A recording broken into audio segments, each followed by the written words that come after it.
பரிசுத்த ஆவி உங்களிடத்தில் வரும் பொழுது நீங்கள் பலன் அடைந்து எருசலேமிலும் யூதேயா முழுவதிலும் சமாரியாவிலும் பூமியின் கடைசி பரியந்தமும் எனக்கு சாட்சிகளாய் இருப்பீர்கள்.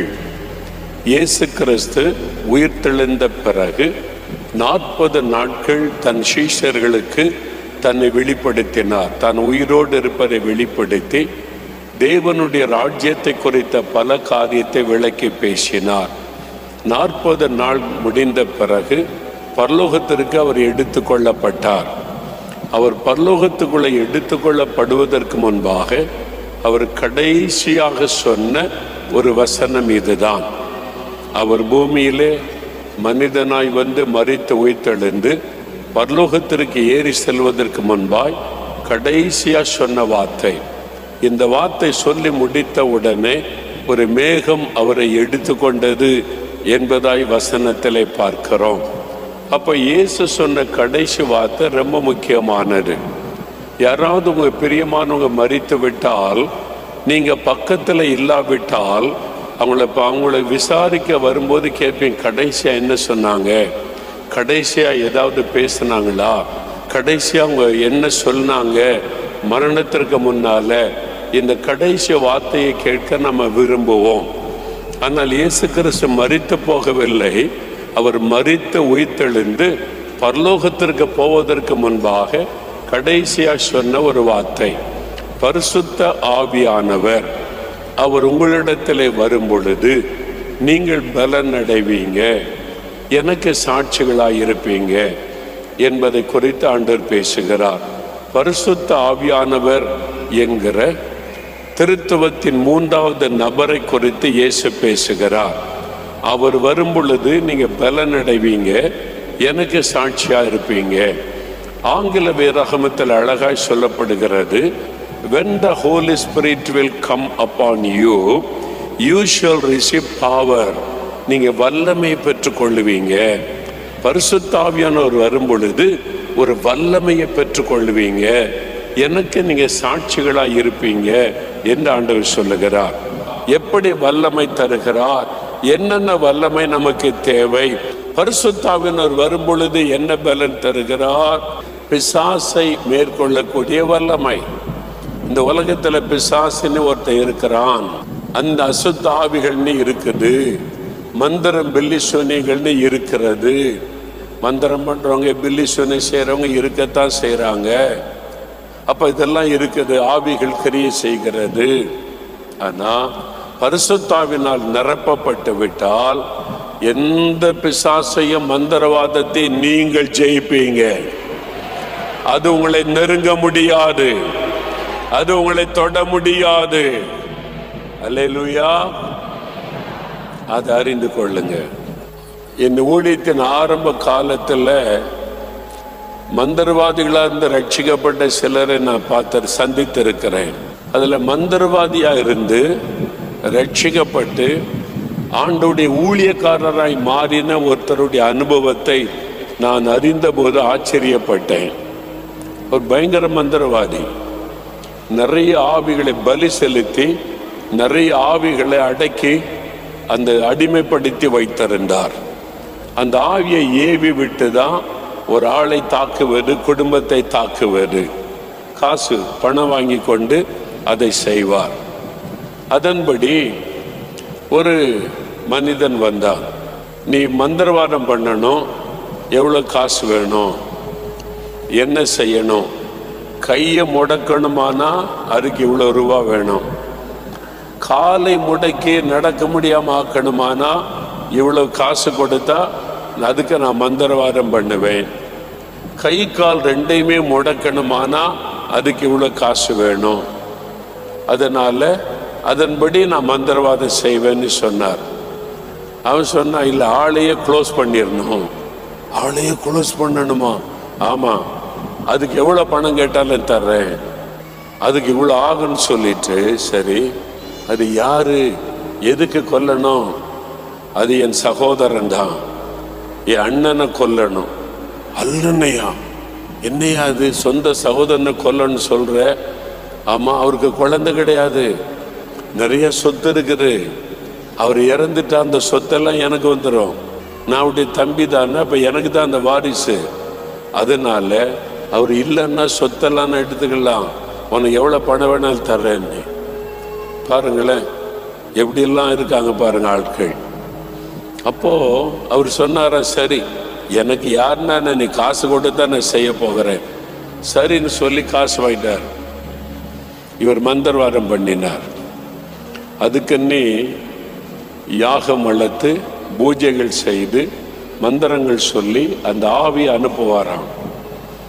அந்த ஆவி அவரை போய் தாக்குறது இவருக்கு தெரியுமா? இங்கிருந்து அவர் மை போட்டு பார்க்கறது, அந்த ஆவி போறதே இவருக்கு தெரியுமா? அந்த ஆவி போறது, அந்த வீட்டுக்குள்ள நுழையிறது, அவரை தாக்குறது எல்லாம் தெரியுமா? அதனால இவர் அந்த ஆவியை அனுப்பிட்டு காத்திருந்தார். இந்த ஆவி போகுது, இவர் அடக்கி வச்சிருந்த ஆவி, அந்த ஆவியை அனுப்புனா அது வீட்டு வாசல் வரைக்கும் போது உள்ள திரும்பி வந்துட்டு, அந்த ஆவி வீட்டுக்குள்ள போக முடியல என்னால அப்படின்னு சொல்லுது. நீ வீட்டு வாசலுக்கு போனல்ல, போனேன், உள்ள போக முடியல, வந்துட்டேன். எதனால? உடனே அதை விட பவர் கூடின இன்னொரு ஆவி அனுப்பினாராம். நிறைய விதவிதமான ஆவிகளை அவங்க பலி செலுத்தி அதை இவர் அடிமைப்படுத்தி வச்சிருப்பாராம். அந்த ஆவிகள் அதற்கு கீழ்ப்படியும், மந்திரவாதம் பண்ணி அனுப்புவது. அது கூட சுத்தபத்தம் பார்க்குமா, சுத்தமா இருக்கணும் அப்படின்னு நினைக்குமா. பிசாசு கூட அது இருக்கு பாருங்களேன். அதனால அப்பதான் அது கிரியை செய்யுமா. அவர் சொல்றாரு, அந்த ஆவி அனுப்பினார். இவங்களை பார்த்து கொண்டே இருந்தார். அது வாசல் வரைக்கும் போச்சு, அவ்வளவுதான். அந்த ஆள் குறிப்பிட்ட ஆளை பார்க்குது, தூரத்தில் நின்று திரும்பி வந்துச்சு. ஏன் நீ போகல? அந்த ஆளை நீ பார்த்தல? பார்த்தேன். ஏன் நீ போய் அவரை தாக்கல? பக்கத்தில் போக முடியல, வந்துட்டேன். அவர்கிட்ட இருக்கிறதுல பவர் கூடின ஒரு ஆவி அனுப்பினாராம். நீ போய் அந்த ஆளை அடிக்கணும், அந்த ஆள் விழுந்து சாகணும்னு சொல்லி. இந்த ஆவி அனுப்பிட்டு பார்த்துக்கிட்டே இருந்தா அந்த வீட்டுக்கு போச்சு, வீட்டுக்குள்ள போக முடியல, வெளியில சுத்துது. அந்த ஆள் வெளியே வந்தா பக்கத்துல வரைக்கும் போகுதான். அவ்வளவுதான், கையை நீட்டி அடிச்சா போதும் அந்த ஆள் பாதிக்கப்பட்டுருவான், மரண படுக்கையில் ஆயிடுவான், கொஞ்ச நாள்ல செத்துருவான். இப்ப அடிக்க பார்த்தா பக்கத்து வரைக்கும் போச்சு, ஒன்றும் பண்ண முடியல, திரும்பி வந்துட்டு. இவன் சொல்றான், நீ பக்கத்துல போனேன், கையை நீட்டி அடிச்சா போதும்ல, அடிக்க முடியல. ஏன் அடிக்க முடியல? அது சொல்லிச்சு, அவன் கிறிஸ்தவன், அதனால என்னால் அடிக்க முடியல அப்படின்னு சொல்லிச்சான். இவர் உடனே சொன்னார், நீ என்னை ஏமாத்துற, நான் எத்தனை கிறிஸ்தவ குடும்பத்தை பாழாக்கி இருக்கிறேன், எத்தனை கிறிஸ்தவ குடும்பத்துக்கு ஒரு மந்திரவாதம் பண்ணி அவங்களெல்லாம் முடக்கி இருக்கிறேன், நீ பொய் சொல்ற என்கிட்ட. அந்த ஆவி சொல்லிச்சா, இவன் உண்மையான கிறிஸ்தவன், இவன் பேர் கிறிஸ்தவன்ல உண்மையான கிறிஸ்தவன். அப்பதான் அவருக்கு தெரிஞ்சுதான் கிறிஸ்தவங்கள ரெண்டு வகை இருக்குது. ஒன்னு உண்மையான கிறிஸ்தவங்க, இன்னொன்னு சும்மா கிறிஸ்தவங்க, போலி கிறிஸ்தவங்க, பேருக்கு கிறிஸ்தவங்க. அவங்கள தான் மந்திரவாதம் தாக்குது. உண்மையான கிறிஸ்தவங்களை மந்திரவாதம் ஒண்ணு செய்ய முடியல என்று அப்பதான் அவருக்கு தெரியுமா. இவர்கள் ஒரு பெரிய கேள்வி, உண்மையான கிறிஸ்தவன்னா யாரு, அப்போ பொய்யான கிறிஸ்தவன்னா யாரு, இந்த ஆள் எப்படிப்பட்டவர், என் மந்திரமே அவர் மேல பலிக்கலியன்னு சொல்லி அவர் போய் மெதுவா விசாரிக்க ஆரம்பித்தார். அந்த ஊர்ல போய் அவரை பற்றி அவர் நல்ல கிறிஸ்தவருங்க, அவர் எப்பவுமே ஜெபிச்சுக்கிட்டே இருப்பாருங்க, அவர் இந்த ஒரு சர்ச்சுக்கு தான் போவாரு அப்படி இல்லை. இன்னும் விசாரித்த போது பெந்தெகோஸ்தே அனுபவம் உள்ளவர், ஆவில நிரப்பப்பட்டு அந்நிய பாஷையில ஜெபிக்கிற அனுபவம் உள்ளவர், தினமும் அவர் வேறு வாசித்து ஆவில நிரம்பி ஜெபிச்சுட்டு தான் வெளியே வருவாரு. அவர் அபிஷேகம் பெற்றிருந்ததுனால சாத்தானால தொட முடியல. அவர் சாட்சியான கிறிஸ்தவர், உண்மையான கிறிஸ்தவர், தொட முடியல. அதனால இப்படிப்பட்ட ஒரு ஆண்டவர் இருக்கிறாரா, என் மந்திரவாதமே பலிக்கலையே, அப்ப இது என்ன அனுபவம், இது என்ன கிறிஸ்தவம், இந்த இயேசு எப்படிப்பட்டவர், அவர் அறியணும்னு அறிந்து இவர் இயேசுவை ஏற்றுக்கொண்டு ரட்சிக்கப்பட்டு மந்திரவாதத்தெல்லாம் எரிச்சிட்டு ஊழியக்காரராய் மாறிவிட்டார். அல்லேலூயா சொல்லுங்க. அந்த வல்லமையை தருகிறவர் தான் பரிசுத்த ஆவியானவர். சாத்தானை ஜெயிக்கிற ஒரு வல்லமை, மந்திரவாதத்தை ஜெயிக்கிற வல்லமை, பிசாசை ஜெயிக்கிற வல்லமை தருகிறவர் ஆவியானவர். அல்லேலூயா சொல்லுங்க. அப்ப நீங்க ஆவில நிரம்பி அந்நிய பாஷையில பேசி பரிசுத்த ஆவிக்குள்ள இருந்தா 1000 மந்திரவாதி ஒண்ணு சேர்ந்து 1000 பிசாசு அனுப்பினா கூட உங்களுடைய தலையின் மயிரை கூட அசைக்க முடியாது. அந்த வல்லமை தருகிறவர் ஆவியானவர். பீகாருக்கு போயிருந்தேன். பீகாருக்கு ஒரு சமயம் ரட்சிக்கப்பட்ட மந்திரவாதிங்க, ரட்சிக்கப்பட்ட மந்திரவாதி என்று ரட்சிக்கப்பட்டவங்க ஒரு 10-15 பேர், 1-2 பேர்ல 10-15 பேர். அவங்களை சந்தித்து டிரான்ஸ்லேட்டரை வைத்து அவங்களோட பேசினேன். அதுல ஒரு மந்திரவாதி சொன்னார், எப்படி நீங்க ரட்சிக்கப்பட்டீங்க, அப்படி எப்படி மந்திரவாதி ஆனீங்கன்னா, என் பிழைப்பே மந்திரம், பரம்பரை தொழில் மந்திரவாதம், பரம்பரை தொழில். தாத்தா மந்திரவாதி, அப்பா மந்திரவாதி, இப்ப நான் மந்திரவாதி. மந்திரவாதி வச்சுதான் வாழ்க்கை. மந்திரம் பண்றதுக்கு என்ன காசு கேட்பீங்க? அவர் சிரிக்கிறார். சிரிச்சிட்டு, காசெல்லாம் இல்லை, பிள்ளைகளை கூப்பிட்டு கேட்பேன், இன்னைக்கு உங்களுக்கு என்ன வேணும், கோழி வேணுமா ஆடு வேணுமா அண்ணி? பிள்ளைகள் கோழி கேட்டால் கோழி கொடுங்கன்னு கேட்பேன், ஆடு கேட்டால் ஆடு கொடுங்கன்னு கேட்பேன். அதை வச்சு நாங்கள் சாப்பிடுவோம், அவ்வளோதான். அதுதான் பிழைப்பு. ஆனால் அந்த வீட்டில் ஒரு வாலிப மகள், மந்திரவாதிக்கு ஒரு வாலிப மகள். அந்த மகள் மிஷினரிகள் இயேசு பற்றி சொன்ன போது இப்படி ஒரு கடவுள் இருக்கிறாரான்னு அறிந்து அந்த மகள் இயேசுவை ஏற்றுக்கொண்டாள். இயேசுவை ஏற்றுக்கொண்டு ரட்சிக்கப்பட்டாள். ஜெபிக்க ஆரம்பிச்சிட்டாள். இயேசுக்கு உண்மையா தன்னை ஒப்பு கொடுத்து ஆண்டவரை ரொம்ப உறுதியாய் பார்த்து கொண்டு ஜெபிக்க ஆரம்பித்து விட்டாள். இவர் மந்திரவாதம் பண்றதுக்குன்னு ரூம் வச்சிருக்கிறாராம். அங்கதான் அவர் பலி செலுத்தி மந்திரவாதம் பண்ணுவார். பக்கத்து ரூம்ல மக முழங்கால் போட்டு இயேசுவேன்னு ஜெபம் பண்ணுகிறாள். இவள் ஜெபிக்கிறதுனால இந்த ஆவி வரமாட்டேங்குது, இவர் கூப்பிடுற ஆவி வரமாட்டேங்குது. இந்த மகள் ஜெபிக்கிறதுனால ஏன் இந்த ஆவி வரமாட்டேங்குது, இது ஏன் பயப்படுது அப்படின்னு விசாரிச்சா, உன் வீட்டுக்குள்ள வேறொரு கடவுள் வந்துட்டாரு, அவர் வந்ததுனால என்னால வர முடியல. வேறொரு கடவுளா? யாருன்னு பார்த்தா தெரியுதோ, மக முழங்கால் போட்டு ஜெபம் பண்ணிட்டு இருக்கிறா. இவர் பார்த்தாரு, கூப்பிட்டு மகளை கூப்பிட்டு, இந்த இயேசு கீஸ் எல்லாம் அங்க இருக்கப்படாது, நீ பாரு, இந்த நீ இயேசு நீ சாமி கும்பிட்றதுனால என் மந்திரம் பலிக்க மாட்டேங்குது, அந்த ஆவி வர மாட்டேங்குது, ஜபெல்லாம் பண்ணக்கூடாது. இவர் சொன்னா, இயேசுதான் மெய்யான ஆண்டவரப்பா, இதெல்லாம் செய்யாதங்க, பாவம், மந்திரவாதம் பண்ணாதங்க அப்படிலாம் சொன்னா, நீ எனக்கு சொல்றியா? இது பரம்பரை தொழில், தாத்தா செஞ்சாங்க, அப்பா செஞ்சாங்க, நான் செய்றேன், நான் பிள்ளைகளுக்கு அடுத்த நான் சொல்லி கொடுக்கணும், நீ எனக்கு சொல்றியா அப்படின்னு சொன்னா, இல்லை நான் இயேசுவை விட மாட்டேன், அவர் தான் உண்மையான ஆண்டவர், நீ இங்க வணங்குறெல்லாம் பிசாசு, பிசாசை வச்சு மந்திரவாதம் பண்ற, மக்களுக்கு தீமை செய்யறது தப்பு, அதை செய்யக்கூடாது அப்படின்னு சொன்னா, எனக்கே புத்தி சொல்றியா? நீ ஒன்று இயேசு வேண்டான்னு சொன்ன வீட்டில் இரு, அல்லனா வீட்டை விட்டு வெளியாக்கிடுவேன்னு சொன்னான். அவர் சொன்ன, இயேசுவை விட முடியாது, அவர் தான் மெய்யான ஆண்டவர் சொல்லி இயேசுவை பற்றி கொண்டாள். உடனே அந்த மந்திரவாதம் பண்ண வீட்டை விட்டு வெளியே போன்னு விரட்டிட்டான். என்னையா மந்திரவாதம் பலிக்க மாட்டேங்குது, வெளியே போ அப்படின்னு விரட்டி விட்ட உடனே அந்த மகள் பக்கத்தில் இருக்கிற சொந்தக்காரங்க வீட்டில் தங்கி வேலை செய்ய ஆரம்பி, கூலி வேலை செய்யறது, வயலில் போய் வேலை செய்வா வருவா, இந்த மாதிரி காரியம். பக்கத்தில் அவங்க சொந்தக்காரங்க இருந்தாங்க, அவங்க வீட்டில் அவ போய் தங்கி கொண்டாள். அப்பா வீட்டில் இருக்க விட மாட்டேங்கிறாருன்னு சொல்லி அந்த வீட்டில் தான் அவ இருந்தா. அங்கிருந்து ஜெபம் பண்ணுவான். அந்த மந்திரவாதி பார்த்தா, இவளை மறுபடியும் இங்கே கொண்டு வரணும், இந்த இயேசுவை விட்டு விலக பண்ணணும், இயேசு வேண்டான்னு சொல்ல வைக்கணும் அப்படின்னு மகளுக்கு விரோதமாய் மந்திரவாதம் செய்ய தீர்மானித்தான். ஆவியை ஏவி விடணும், மகளை பயமுறுத்தி கொண்டு வரணும்னு சொல்லி ஒரு நாள் மந்திரவாதம் யாகெல்லாம் வளர்த்து பலி செலுத்தி மந்திரவாதம் பண்ண ஆரம்பிச்சான். யாருக்கு விரோதமா? மகளுக்கு விரோதமாய். மகள் இயேசுவை ஏற்றுக்கொண்டு ஜெபிக்கிற மகள். இந்த ஆள் ரூம்ல உட்கார்ந்து மந்திரவாதம் பண்ணிக்கிட்டே இருக்கிறாரு, புகெல்லாம் எழும்புது. அந்த ஆவி வருமா, அந்த ஆவி வந்து நின்ன உடனே இந்த ஆளு சொல்லுவான், இவங்களை போய் தாக்கு, ஏவி விடுவது, அதான் ஏவல் பிசாசு. அந்த மாதிரி இவன் மந்திரவாதம் போட்டுக்கிட்டே இருந்தா இவன் பிசாசு வரும்னு பார்த்தா இயேசு வந்து நிக்கிறாரு கம்பீரமா.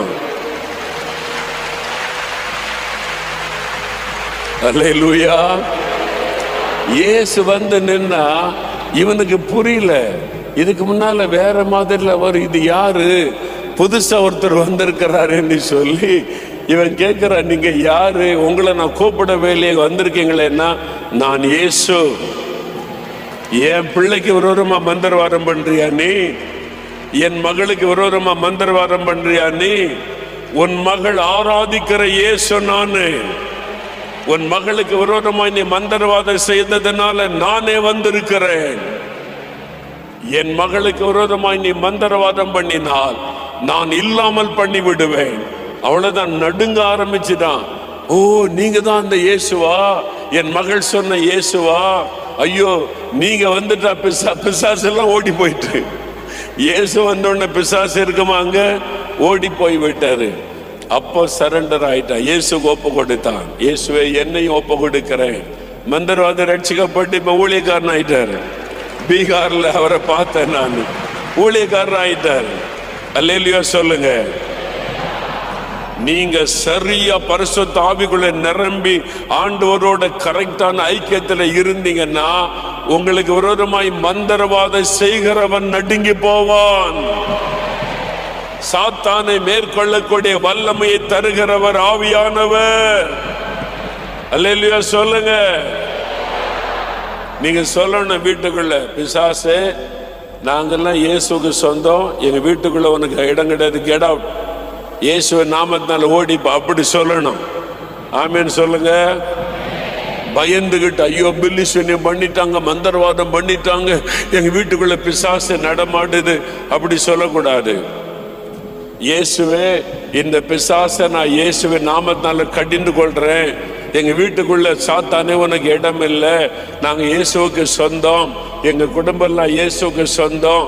பரிசுத்த ஆவியில நிரம்பி அந்நிய பாஷையில நல்ல நிரம்பி கட்டளை இடுங்க, ஆவியெல்லாம் ஓடி போயிடும். ஆமீன் சொல்லுங்க. பணம் செலவு பண்ண தேவையில்லை. இப்ப எத்தனை ஆவி ஓடி போச்சு பாத்தீங்கல்ல. நம்ம ஏதாவது கஷ்டப்பட்டோமா, இங்க எதுக்கான மந்திரவாதம் எல்லாம் பண்ணோமா, இயேசுன்ற பெயரை சொன்னால பிசாசு ஓடுது.